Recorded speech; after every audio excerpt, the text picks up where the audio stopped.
إذاعة القرآن الكريم من القاهرة. كتاب فصلت آياته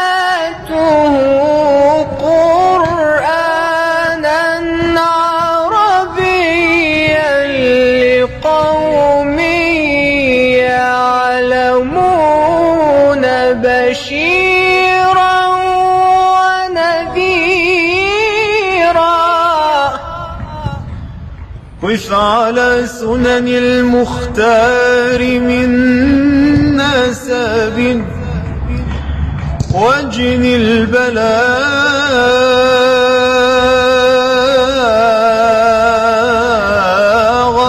من أغصانها الزلل.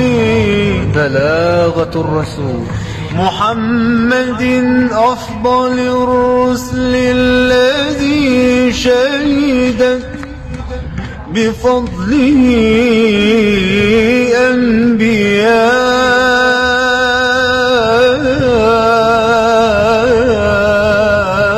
أنبياء الأعصر الأول.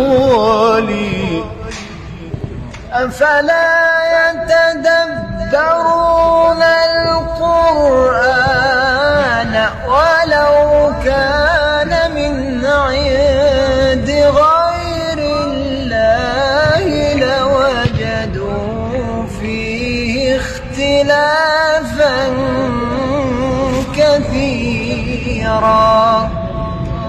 وهدوا إلى الطيب من القول وهدوا